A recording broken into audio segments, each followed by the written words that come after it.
яғни шайтан сол жерде жәннаттан қуылған кезде қайтадан шықты ғой міндетсініп бүйтіп. Раббым деді, мынау кінәлі. Көрдіңіз ба, бауырлар туралы неге қозғадық біз? Детский травманы осы жерде қозғап отырмыз ғой. Шайтан өзінің кінәсін түсінбей, кінәлі ретінде себепті кінәға айналдырып тұр. Адам алейхиссалам себеп, ол жерде қызғануына себеп. Бірақ іблис сол қызғанышын реттеу керек еді. Мен қызғанып қалдым. Алла бұйырса болды, мен мойынсынуым керек. Алла оны менен артық көріп тұрса да мен Аллаға мойынсынуым керек. Алла оған көп берсе де мен Аллаға мойынсынуым керек.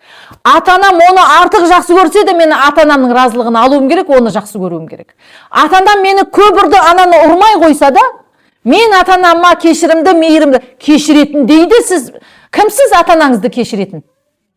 Ренжуге де құқыңыз жоқ ата-анаңызға. Не то что кешіру, ренжуге де құқыңыз жоқ. Кешір, ата-анаңды кешір, ата-анаңды кешір. Ата-анаңа ренжитін кімсің сен? Сені қалай қиналып дүниеге келгенін білмейсің ба? Кімсің сен ата-анаңды кешіретін? Ренжуге де құқың жоқ. Сол себепті детская травмам бар мен деген әңгімені вообще мусорға тастаңыздар. Өзіңізден кінә. Өзіңіз тәкаппарлықты жеңе алмаған, өзіңіз қызғанышыңызды жеңе алмаған, өзіңіз өкпелегішсіз. Болады өкпелегіш, қанша үстіне түсесің, осы ренжіп қалмасын, бәрі бір ренжейді. Вот сол өзі табиғатынан ренжігіш, ренжуін реттей алмаған, тәрбиелей алмаған кінәнің барлығын ата-анасына жауып қойып, құтылам деп отыр. Іблис құтылды ма, адамға жапты да, адамға жапты.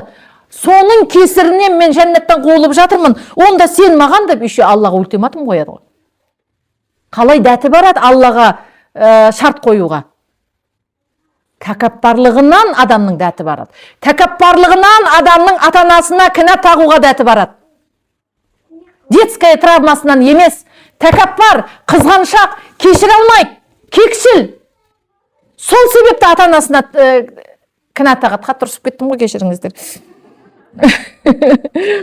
Шайтанның тірлігін жасап жатыр ғой.